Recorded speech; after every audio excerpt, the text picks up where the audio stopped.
Bonsoir et bonjour tout le monde, tous et toutes, à ce 39e épisode de La Tête à Papineau. Je me présente, Alex Thibault, directeur de Bistro Brain. Je suis fébrile à l'idée qu'on approche maintenant un 40e épisode. J'espère que vous l'êtes tout autant que moi. Le podcast a été lancé avant la pandémie, contrairement à bien des autres. Et donc, on est vraiment fiers de la poursuite de ce podcast, qui est un petit passe-temps de notre équipe à l'interne. Basé à Sherbrooke, on dit merci encore une fois à CFAC. Je pense qu'on ne le fait pas assez souvent, là, mais qui nous prêtent leur local et leur matériel de production. Donc, petite mention spéciale pré-épisode 40. Donc, je fais un petit retour des derniers événements de Bistro Brain depuis l'enregistrement du 22 octobre pour l'épisode 38. On a eu 4 événements, beaucoup d'hors-série. Donc, on commence le 23 octobre, Santé mentale à l'université, en collaboration avec l'ACFAS dans le cadre des Journées de la relève en recherche qui avaient lieu à Sherbrooke. Et on a eu 101 personnes, vraiment une qualité de vulgarisation exceptionnelle. On avait entre autres Gabriel Duguay qui en était à sa deuxième présentation, avait présenté précédemment à Trois-Rivières. Donc, j'aime toujours ces événements-là, ça fait une belle boucle. La communauté se rassemble à travers différentes villes. Finalement, on a eu le peut-être dernier événement à Trois-Rivières, Démonte ton mythe Trois-Rivières. Si vous êtes à Trois-Rivières, vous entendez cet appel, soyez attentifs et attentives, puisqu'on cherche des collaborateurs, donc c'est pas une clé dans la porte, mais ça nous prend des gens pour faire des événements. Donc, si vous vous sentez concerné, juste à nous envoyer un courriel à notre courriel info@bistrobrain.ca. Donc, il y avait également 50 personnes. Merci à l'équipe de Trois-Rivières d'avoir assumé cet événement. Ensuite, on a le 6 novembre avec Technologie du futur au Bac et Bière. C'était une collaboration avec le 3ET, l'Institut interdisciplinaire d'innovation technologique. Donc, on en était à une deuxième collaboration. On a eu 71 personnes présentes. Et en terminant, 12 novembre, la science des données, une autre collaboration avec une instance de l'Université de Sherbrooke dans le cadre de la grande campagne de la Fondation de l'Université de Sherbrooke. Cette fois-ci, on était au Bac et Bière et on a vraiment sorti des sentiers battus, des thèmes connus. On a été originaux et on a eu même une présentation exceptionnelle de la part de ni plus ni moins Gaëlle La Jeunesse à ma gauche en ce moment. Merci encore une fois, Gaëlle. Ça fait plaisir. Encore une fois, si vous ne pouviez y être, on vous rappelle qu'on a une chaîne YouTube, donc qui est maintenant rendue à 42 000 vues. J'ai fait le compte pas plus tard qu'hier. Donc, allez voir ça, il y a vraiment beaucoup de matériel, il y en a pour toutes les curiosités. On revient à nos patins avec l'épisode d'aujourd'hui de La Tête à Papineau. On a aujourd'hui une chronique offerte par Marika, qui va nous parler de... Je vais vous parler des microplastiques. J'ai hâte d'en entendre davantage. Et également, on a Gaëlle, pour ne pas dire son nom 4 fois encore en 2 minutes, qui a spécialement en entrevue aujourd'hui. Je suis avec David Zukoski, président du Comsacon Québec. Enchanté, David. Enchanté. On s'est déjà vu, mais c'est pour les bonnes manières. Les gens ne savent pas, ils pourraient penser que je suis impoli. Donc, moi, ce qui m'échappe, Gaëlle, c'est pourquoi tu t'empêches de rire. On est ici pour rire, là. Mais c'est parce que je sais pas. OK, à travers cette confusion et cette incompréhension, on passe la parole à Marika. Oui, merci Alexis. Donc, je vais commencer ma chronique en vous posant une petite question quiz. Donc, parmi les vêtements, les pneus et la peinture, qu'est-ce que ces objets ont en commun? Les produits manufacturiers? On est proche. Est-ce que vous avez d'autres idées? La seule idée qui me vient en tête, c'est la bonne. Je peux-tu la dire? Ben, c'est ça l'affaire. On parlait de microplastique, hein, c'est ça? J'ai un peu spoilé là, avec Ok. le titre de ma chronique, mais oui, si vous avez bien eu la puce à l'oreille. Ils contiennent tous du plastique. Ce sont toutes de grandes sources de relâchement de microplastiques dans notre environnement. Vous connaissez peut-être l'élastane, le polyester, le nylon, qui sont très fréquents dans les fibres des vêtements synthétiques et qui sont des composés de matières dérivées du pétrole et donc de plastique. On a aussi le frottement des pneus sur nos routes qui va causer le relâchement de particules de plastique. Et finalement, même la peinture de nos bâtiments, qui contient souvent du plastique, va, avec le temps, lorsqu'elle va s'écorcher, se désagréger, se retrouver dans nos cours d'eau. Donc, on a de nombreux objets que l'on utilise au quotidien qui vont éventuellement se dégrader et former ce qu'on appelle du microplastique. Ce sont des particules de plastique dont la taille est inférieure à 5 mm. Où pensez-vous que le microplastique est le plus présent? Est-ce que c'est dans l'océan ou sur la terre ferme? L'océan. Ben, tu parlais de cours d'eau tantôt, fait que peut-être l'océan. Je sais pas, microplastique, inamorce, pas mousse, roule bien dans l'eau. Exactement, non. Non, moi j'ai en tête, on entend les îles de plastique, souvent dans l'océan, beaucoup de documentaires qui sont retrouvés. Mais non, ce serait plutôt dans le sol. Il y aurait entre 4 et 23 fois plus de microplastiques dans les sols et le microterrestre que dans les milieux marins. Une des causes, ce serait qu'on utilise par exemple la boue d'épuration en tant que fertilisant des sols.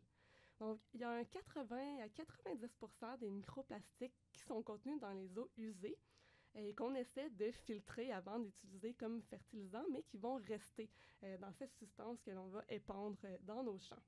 Donc, la présence de microplastiques dans les sols est préoccupante. Pourquoi?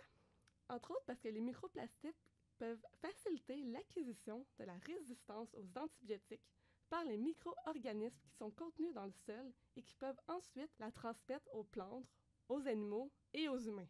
Donc, il y a des chercheurs qui sont intéressés à ce phénomène. Il y a une étude toute récente qui est sortie il y a 2 semaines à peine dans la revue Nature Communications, où des chercheurs chinois ont voulu étudier l'impact de la diversité des microplastiques sur les génomes des micro-organismes. Bon, donc, au lieu d'étudier une seule sorte de microplastique, ils ont étudié une diversité. Donc, ils ont donc introduit dans des échantillons de sol des microplastiques sous forme de poudre. Donc, certains échantillons ont reçu un type de microplastique, d'autres 3, et les derniers 6 différents types.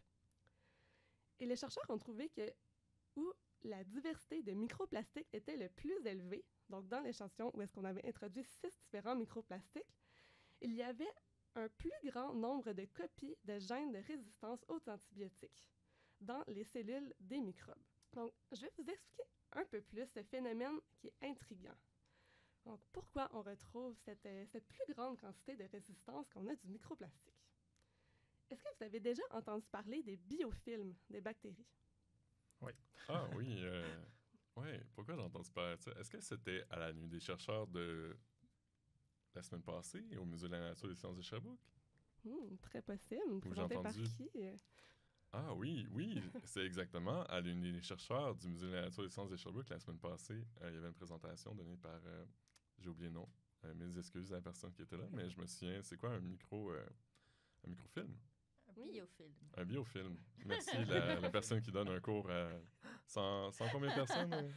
On a des microplastiques, des micro-organismes. Je comprends que c'est confondant. C'est ce qui nous vient, c'est le préfet qui nous vient mon père en est tête. photographe, là, donc ça va être ça qui m'est venu à l'esprit.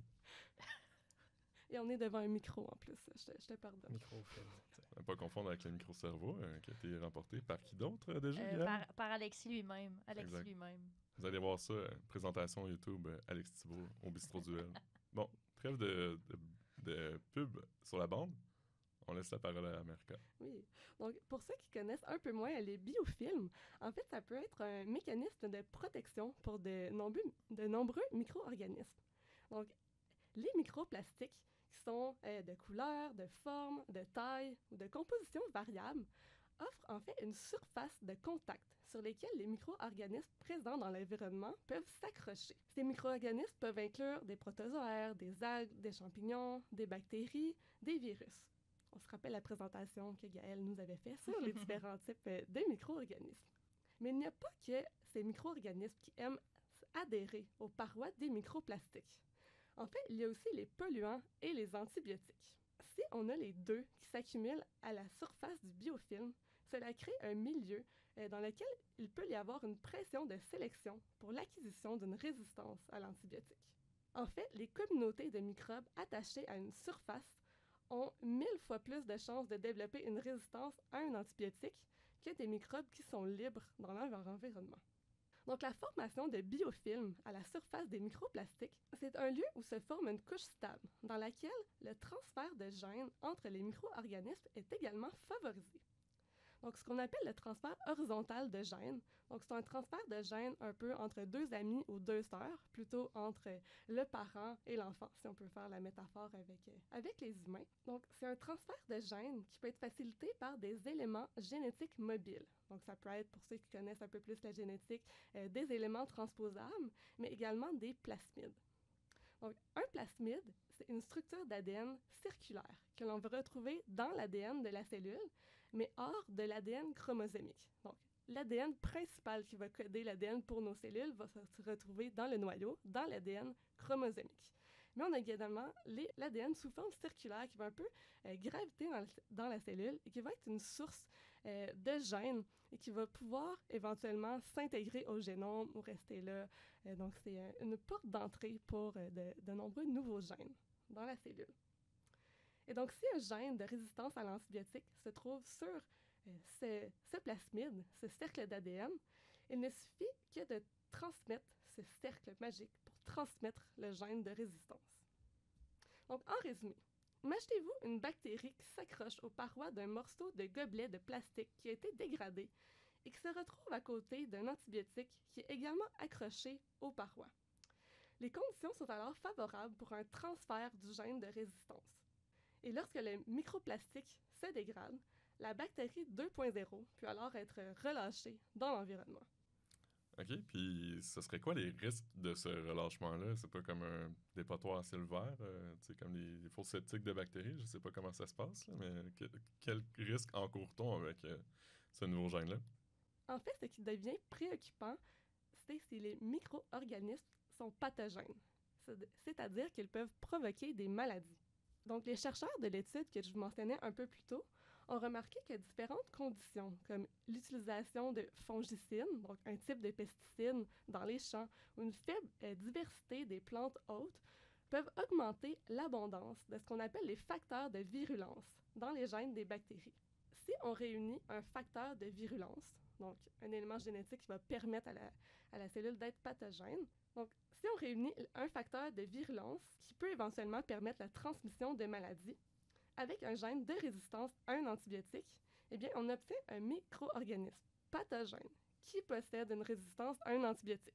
Quelque chose de vraiment pas très souhaitable dans notre monde. Donc, cette présence de de microplastiques dans l'environnement devient un enjeu pour la santé publique, puisque ça peut nuire au traitement des maladies. Et est-ce que la présence des microplastiques augmente la persistance des antibiotiques?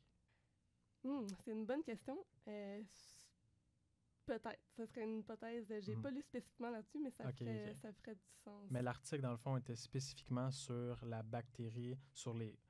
Comment est-ce que les microplastiques augmentaient les facteurs de virulence chez les bactéries? Oui, à quelle fréquence on les retrouve, les différents facteurs de virulence, la présence d'éléments génétiques, puis la présence du gène de résistance à l'antibiotique. C'était très axé génétique, cet article-là. Ouais. Cool.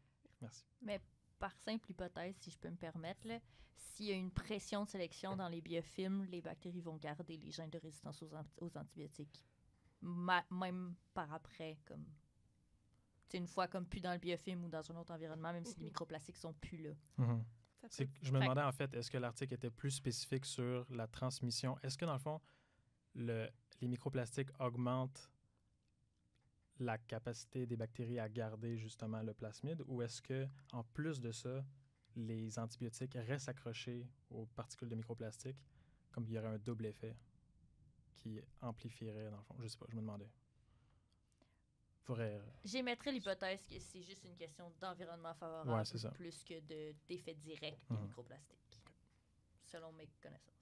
Et mais là, Marca, est-ce que les scientifiques ont toutes les preuves en main pour conscientiser les gouvernements à prendre action puis instaurer un peu des normes d'utilisation de ces nouveaux plastiques? Mais comme l'article au niveau génétique, on a beaucoup d'avancées. Donc, on connaît spécifiquement l'introduction d'un microplastique, quel impact ça peut avoir sur la fréquence de certains gènes dans la cellule chez différentes espèces.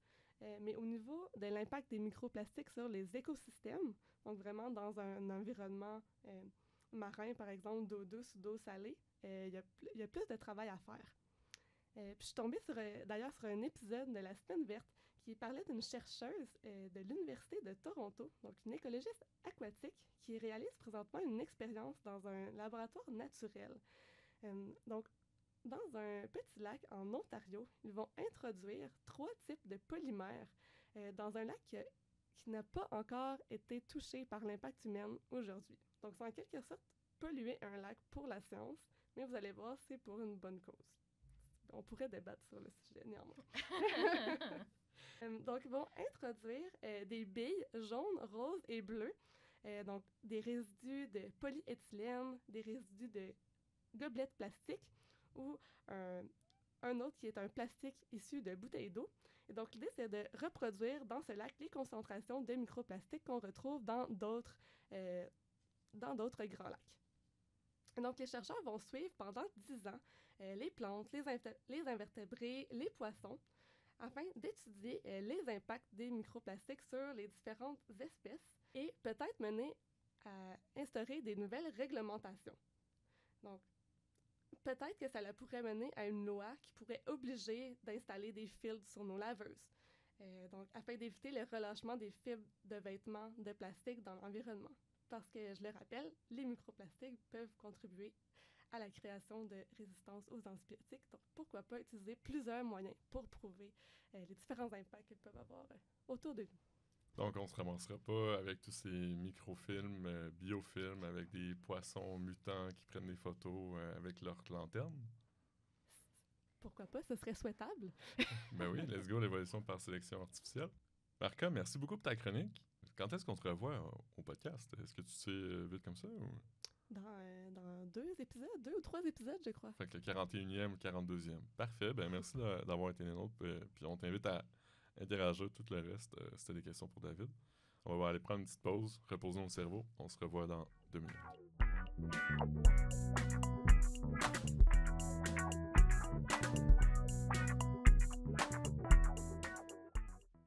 Alors, on est de retour pour ce 39e épisode de La Tête à Papineau.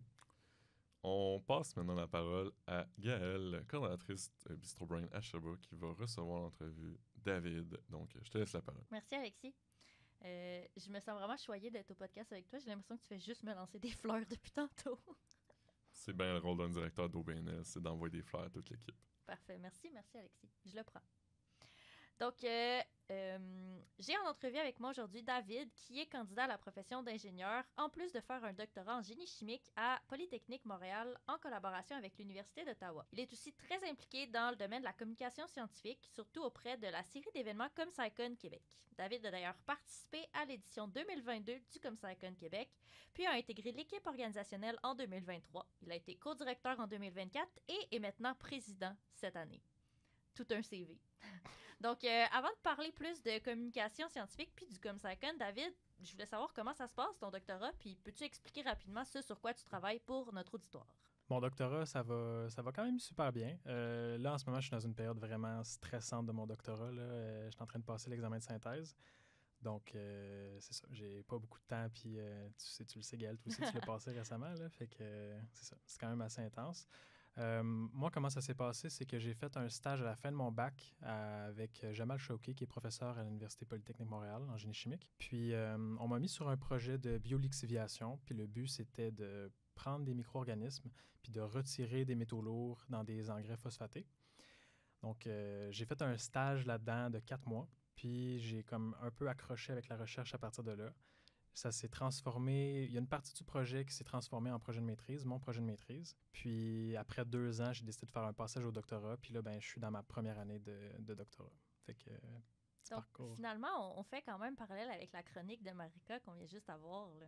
Oui, quand même. Puis même si on veut parler de plasmide ou on veut parler de... ça, je peux en parler pendant longtemps. Bien, maintenant, pour parler un peu plus de communication scientifique, David, qu'est-ce qui t'a mené, toi, à faire de la communication scientifique?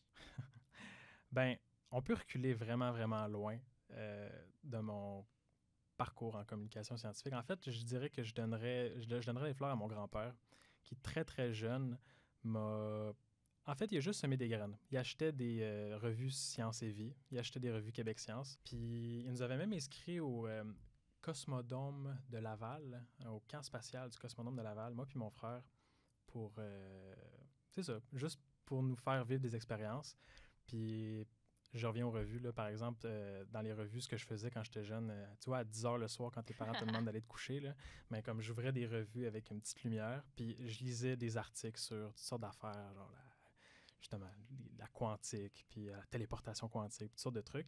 Puis là, j'avais mon téléphone avec Wikipédia à côté, puis j'essayais de comprendre qu'est-ce que les mots voulaient dire. Je me rappelle de sauter de page en page sur Wikipédia, puis d'essayer de comprendre des articles. C'est ça, un peu grâce à mon grand-père là, qui laissait traîner des revues un peu partout, puis qui essayait de nous... Fait que c'est ça. Ben, déjà, il y a ça. Après, je me rappelle au cégep aussi, on avait un projet. J'étais en sciences et lettres au cégep à Sherbrooke. Puis, on avait un projet de communication scientifique à faire. Puis j'avais monté pour des élèves de deuxième année du primaire des explications sur la thermodynamique. Fait que, ouais, on était allé là, j'avais passé une avant-midi avec eux autres, puis ça avait été super bien reçu. Fait que, c'est ça. Ça a tout le temps été comme un peu en satellite autour de ma vie. Ça a là. toujours fait partie de ta vie, Ouais, finalement. vraiment. La science et la communication scientifique. Ouais. Fait que j'imagine que c'est ce qui, de fil en aiguille, t'a mené finalement à faire partie du ComSciCon. Peux-tu nous expliquer un peu plus en détail qu'est-ce que c'est exactement le ComSciCon Québec? Ben écoute, moi, comment j'ai vécu le ComSciCon au début, c'est que j'ai reçu un courriel à un moment donné sur mon courriel de l'université, puis ça disait formation en communication scientifique, il y a c'est un concours, fait que tu remplis un formulaire puis tout ça, puis si tu es pris, tu fais partie des 50 chanceux participants, ben tu vas pouvoir te faire former pendant 3 jours gratuitement, nourriture payée, formation payée, transport payé, tout payé. Tout le kit payé. Puis j'avais postulé. Puis finalement, ma candidature n'avait pas été prise au début. Mais une de mes amies, Billy, qui est d'ailleurs dans le comité du ComSciCon, elle avait eu un imprévu, puis la place était tombée sur moi, fait que finalement, j'ai pu y aller. Puis en gros, le ComSciCon, c'est quoi? C'est, tu es un étudiant des études supérieures généralement, puis tu as envie de tu as des petits projets en tête peut-être de communication scientifique ou c'est quelque chose qui te tient à cœur. Tu rentres dans l'environnement ComSciCon, si on veut. Là. Dans le fond, le ComSciCon, c'est une série d'ateliers qui est vraiment visée aux élèves, aux étudiants des études supérieures. Puis le but, c'est de former ces étudiants-là à la communication scientifique, puis de leur donner des outils, en fait, pour qu'ils soient capables de mieux naviguer dans leur travail, dans leur projet de recherche ou dans différents projets personnels qu'ils aimeraient mener à bien. Puis là, maintenant, tu es rendu président de cette organisation-là. Est-ce que tu as des plans pour le futur du ComSciCon Québec? Bien, à la base, le ComSciCon Québec, c'était... Bon, on va chercher 50 étudiants par année à peu près de différentes universités. On leur donne, comme je disais, des outils de communication scientifique pour leur permettre de se développer. Puis on leur donne aussi accès à... C'est un gros réseau, le ComSciCon. C'est un réseau de contacts, c'est un réseau d'amis. Il y a plein de gens qui ont des idées de projets, qui vont rencontrer d'autres personnes qui ont des idées de projets, puis il y a des projets qui vont émerger de ça, de différentes rencontres. Le but dans les prochaines années, c'est vraiment d'aller essayer d'amplifier ce facteur-là de collaboration, puis d'aller chercher le plus de collaboration possible avec d'autres instituts. Par exemple, là, je suis dans des démarches avec l'Université d'Ottawa, qui peut-être ferait partie des universités francophones qui embarqueraient avec nous. On le sait que le ComSciCon Québec est un peu une porte d'entrée pour beaucoup de gens en communication scientifique. Tu sais, les gens qui sont à la maîtrise puis au doctorat, c'est ceux à qui on fait confiance pour partager la science. Généralement, c'est ceux qui ont des études, c'est ceux qui sont vraiment... en fait, qui ont donné une partie de leur vie pour essayer de comprendre des concepts fondamentaux. C'est des gens à qui on fait confiance pour partager la science. Puis, je trouve que c'est important de donner des outils à ces gens-là pour qu'ils soient capables de communiquer leur science de manière transparente à leurs proches, au public, tout ça. Après... Ce qui est en fait la mission du ComSciCon. Oui, c'est ça. Québec. C'est la mission du ComSciCon. Puis là où je veux amener le ComSciCon, avec tout ça, c'est d'essayer de capitaliser là-dessus, dans le fond, puis de connecter le plus possible les gens avec les différents instituts au Québec qui font de la communication scientifique. Donc, au final, le ComSciCon Québec, c'est vraiment pour des personnes étudiantes graduées en sciences, dans tous les domaines scientifiques, donc des gens qui font de la recherche, finalement. Pour toi, c'est quoi l'importance de cette communication-là scientifique, plus précisément dans le domaine de la recherche? Moi, il y a mon professeur qui me dit toujours, si tu n'es pas capable d'expliquer un concept en dedans de 30 secondes, tu comprends pas ton sujet. Tu comprends pas réellement ton sujet. Fait que c'est comme... Je trouve que la communication scientifique, c'est une compétence qui n'est pas juste une compétence transversale de côté, mais qui est une compétence qui émerge d'une réelle compréhension de ton sujet. C'est pas applicable à tout le monde. Il y a des gens qui font de la communication qui sont pas nécessairement spécialistes dans le domaine, mais qui vont quand même faire la communication pour parler au grand public. Mais en tant que chercheur, le fait d'être capable de bien communiquer, ça montre aussi un certain niveau de compréhension. Puis je pense qu'on a un devoir aussi comme chercheur. Généralement, les chercheurs, on est payés par des fonds publics ou par des entreprises. Puis dans tous les cas, c'est vraiment important d'être capable de bien le communiquer. Les gens qui nous payent, il faut qu'on soit capable de redonner l'argent qu'on nous a donné à la communauté. Puis même si c'est une question d'entreprise, par exemple, moi, mon projet est en collaboration avec une entreprise, eh bien, toujours, on va avoir à reparler avec cette entreprise-là puis à les convaincre que la recherche qu'on est en train de faire, elle est pertinente pour eux. Puis il faut qu'on soit capable de leur expliquer pourquoi c'est pertinent puis comment ça fonctionne pour être capable d'aller un peu plus loin puis de continuer. T'sais. Définitivement, définitivement. Mais tu disais au début, tu es dans une période stressante de ton doctorat. Comment est-ce que tu fais, toi, pour être capable de balancer tout ça, finalement, tes études graduées, en plus de développer ces compétences-là qui sont essentielles en communication? C'est une excellente question. Il n'y a pas... Il y a pas rien de magique dans la façon d'organiser un horaire. Je pense à mon prof à un moment donné qui m'est arrivé et qui m'a dit je reçois plus de, c'était-tu 200 courriels par jour? Puis je réponds à chacun des courriels. Puis ce qu'il fait, c'est qu'en fait, aussitôt qu'il reçoit un courriel, il y répond. Puis il laisse rien traîner dans sa to-do list, un peu comme toi, Gaëlle, qui fait 10 000 choses en même temps. Ouais. Mais c'est ça. Le fait de gérer les choses au fur et à mesure, ça permet de te décharger mentalement des différents trucs que tu as à faire. Fait que, par exemple, pour le ComSciCon, aussitôt qu'il y a quelqu'un qui a besoin d'aide dans le comité du ComSciCon, je réponds tout de suite. J'en fais une priorité presque numéro 1 parce que je veux pas que ça reste dans mon esprit. Puis aussitôt que ça s'est réglé, je suis capable de passer à mes autres tâches. Après, c'est vraiment une question de structure puis d'organisation. Mais on est capable d'en faire beaucoup, je pense. Puis aussi, je veux dire, il faut dire qu'on est un gros comité, là, comme SciCon. On est 20 personnes, je n'organise pas ça tout seul. En fait, il y a beaucoup, beaucoup de gens qui sont là. Moi, l'avantage que j'ai... En fait, la raison, je pense, pour laquelle j'ai pris le poste de président, c'est parce que je suis là depuis longtemps, puis j'ai une vision plus reculée de c'est quoi le comme SciCon, mais le concret, le day-to-day, le jour le jour, ben c'est pas vraiment moi qui le fais, c'est une équipe en qui j'ai confiance, puis je pense que la confiance est réciproque, puis quand il y a un problème, ben moi je suis là pour les aider, puis pour y répondre, pour les aider à prendre des décisions qui sont des fois un petit peu... Tu sais, quand on arrive devant une décision, puis que, OK, on prend-tu A, on prend-tu B, ben avec une vue un peu reculée, ben c'est plus facile justement de prendre une décision, puis après ça, ben, tout le monde est capable de continuer d'avancer. Fait que je suis pas tout seul là-dedans non plus. Donc, au final, c'est un beau travail d'équipe, puis c'est de prendre le temps de le faire, finalement. Oui, c'est ça. C'est vraiment, de prendre le temps de le faire, puis d'être clair dans ses objectifs, de nommer ses objectifs, de nommer ce qu'on veut. Puis, tu vois, ça, c'est quelque chose d'assez particulier que j'ai réalisé dans ma vie récemment. J'ai décidé que je voulais être prof. Puis, je le dis aux gens que je veux être prof. Puis, c'est vraiment spécial la façon que les gens réagissent autour de toi.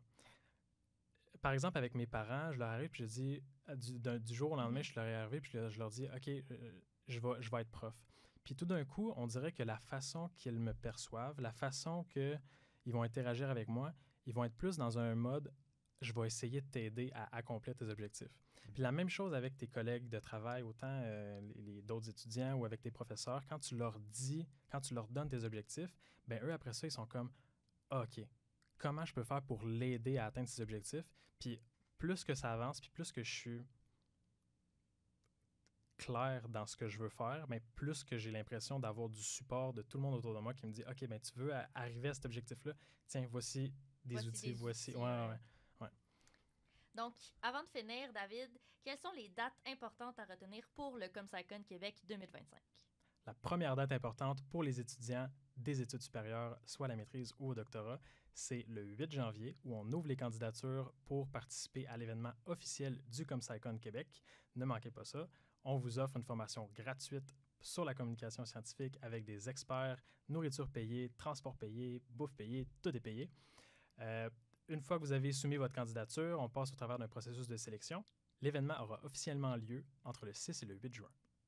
Moi, j'aurais une question aux gens autour de la table parce que en ce moment, je suis la seule personne qui n'a pas assisté comme participant au ComSciCon Québec. J'aimerais ça vous entendre, Gaël, Marca puis David, sur à quoi ça ressemble une journée type puis comment décririez ça à quelqu'un qui n'a pas été participant dans sa vie. Moi, je précise que j'ai fait l'édition en ligne, donc on n'avait pas le transport payé, la nourriture payée. J'aurais bien aimé, mais bon, profitez-en quand c'est de retour en présentiel maintenant. Mais moi, je trouvais que c'est la production d'un... moi, j'avais fait un balado, puis on a un accompagnateur qui nous donne des commentaires et tout, vraiment concret pour mener le projet. Puis j'étais ressortie de l'événement avec mille et une idées, là, super motivée à se lancer. Ça, Super. Un gros plus. Merci, Gaël. Petite impression à partager? Ben oui, définitivement.